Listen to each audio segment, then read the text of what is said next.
sampai di mana kerja pemerintah dan DPR di dalam menindaklanjuti keputusan MK itu. Betul, betul. Kita khawatir ini. Ya, kita khawatir ini apakah akan didiamkan saja, tahu-tahu nanti sudah hampir pemilu tahun 2009, nah ini belum dilaksanakan di dalam bentuk undang-undang yang baru. Kan? Iya, iya. Nah, ini kan berarti sama saja bahwa keputusan MK itu nol atau tidak Betul, tidak ya, ada ya. dampaknya sama sekali dalam pemilu yang akan datang. Nah, jadi kita mengharapkan semua warga yang betul-betul peduli dengan demokrasi, termasuk parpol-parpol kecil Iya. dan besar, supaya mereka betul-betul mengawal. Iya.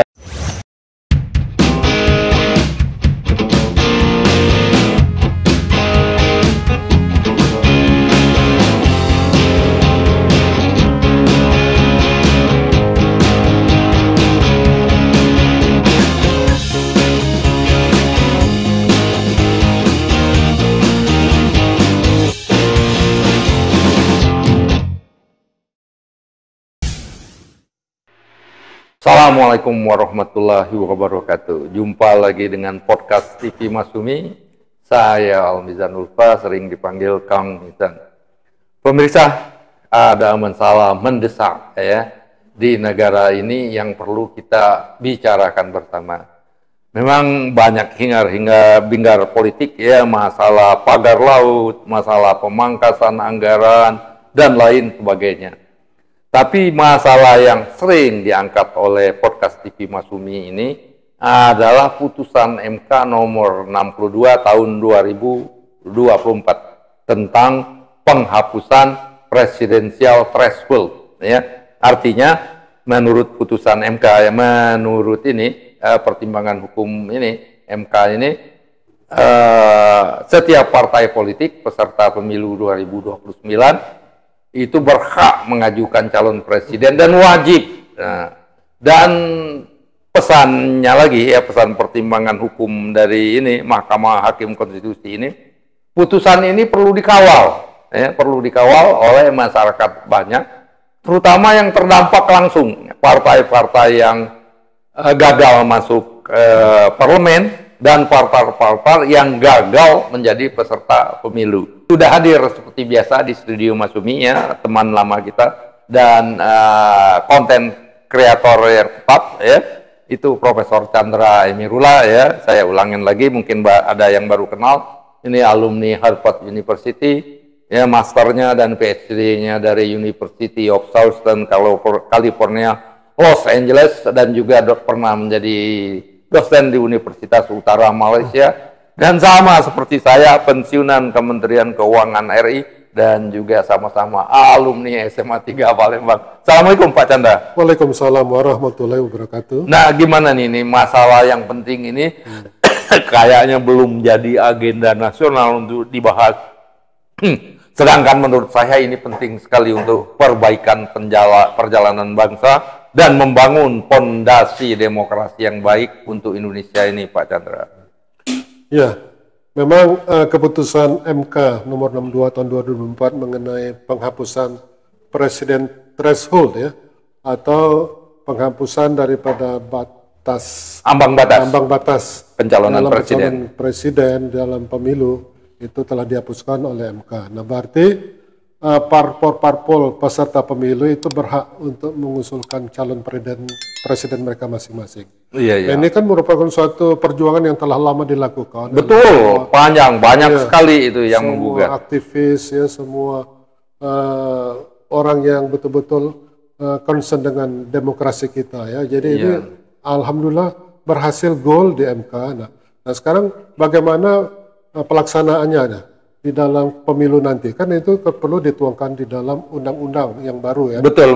Penyesuaiannya perlu dilakukan. Nah, itu yang menyesuaikan itu kan adalah DPR bersama pemerintah. Betul. Membuat undang-undang. Nah, ini kita belum melihat lagi sampai di mana kerja pemerintah dan DPR di dalam menindaklanjuti keputusan MK itu. Betul. Kita khawatir ini. Nah, kita khawatir ini apakah akan didiamkan saja. Tahu-tahu nanti sudah hampir pemilu tahun 2009, nah ini belum dilaksanakan di dalam bentuk undang-undang yang baru. Kan? Iya. Nah, ini kan berarti sama saja bahwa keputusan MK itu nol atau tidak betul, ada dampaknya sama sekali dalam pemilu yang akan datang.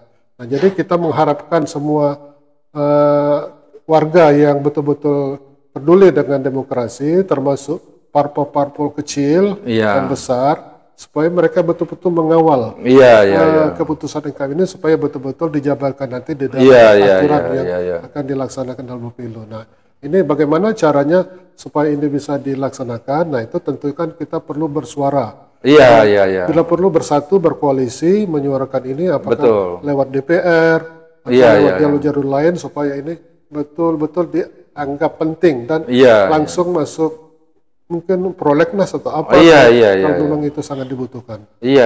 Dan menurut saya ya ini pernah ini ada tim kita juga ya, kita dengar tim konstitusi dan demokrasi itu berkirim surat kepada presiden dan tembusannya kepada DPR dan parpol yang tidak lulus ini, yang tidak lolos Senayan dan tidak lolos pemilu, untuk segera mendesak pemerintah untuk merealisasikan amar putusan Mahkamah Konstitusi termasuk pertimbangan hukumnya ini. Ini tidak bisa dibiarkan saja karena ini kesempatan yang sangat baik ya bagi partai-partai non parlemen dan partai-partai yang tahun 2024 itu tidak berhasil menjadi peserta pemilu.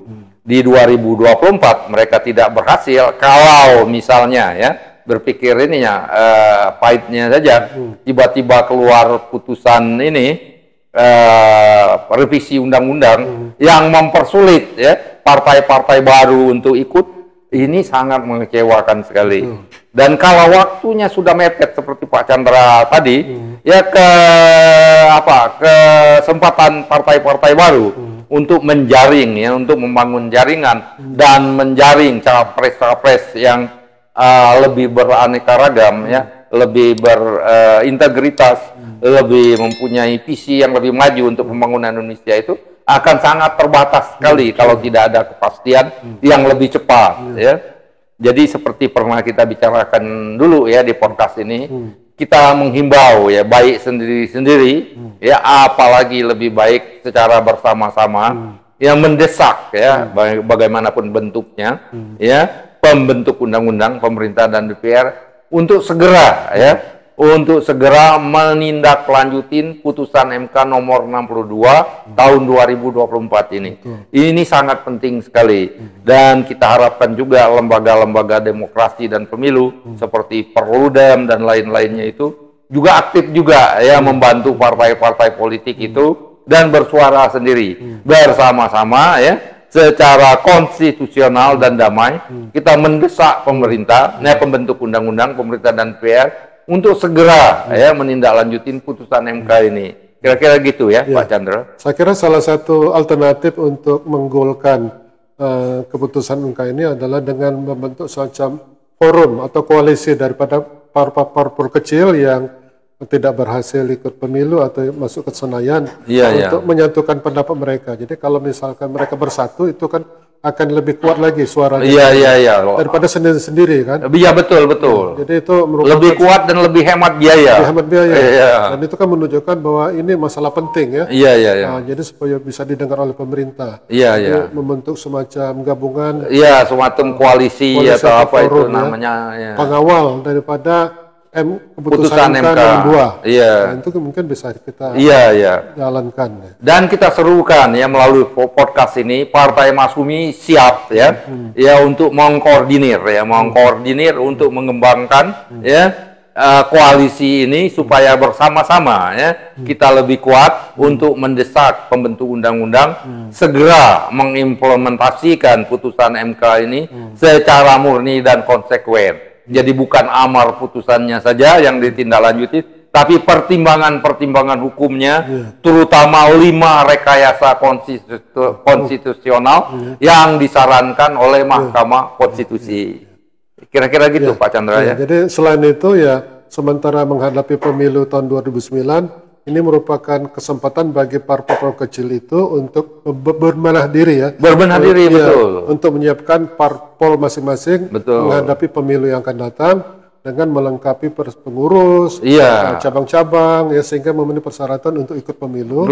Dan juga untuk menjaring dari sekarang calon-calon presiden yang potensial. Yang akan diusulkan di dalam pemilu yang akan datang. Supaya mereka akan mendapatkan calon presiden, karena kan parpol yang tidak mencalonkan itu kan akan mendapat penalti atau sanksi ya. Nah, jadi kalau bisa menjaring calon presiden yang sangat potensial dan bukan hanya menguntungkan rakyat, tapi juga menguntungkan parpol itu sendiri. Betul. Ya, ringkasnya saya kira mari bersama Partai Masyumi kita berkoalisi untuk mengawal putusan MK nomor 62 tahun 2024 sehingga Pilpres 2029 terwujud dengan baik, calon yang lebih beragam, mempunyai integritas yang lebih baik, dan calon-calon ini transparan. Bisa dilihat oleh masyarakat ini track recordnya yang panjang karena waktunya yang cukup banyak untuk menilainya. Ya, Pak Chandra, demikian saya kira pemirsa. Mudah-mudahan himbauan kita ini didengar oleh pemerintah, pembentuk undang-undang, lembaga demokrasi, dan partai-partai politik yang gagal masuk pemilu, gagal masuk Senayan 2024, dan partai-partai politik yang gagal menjadi peserta pemilu tahun 2024. Wabillahi taufiq wal hidayah. Wassalamualaikum warahmatullahi wabarakatuh.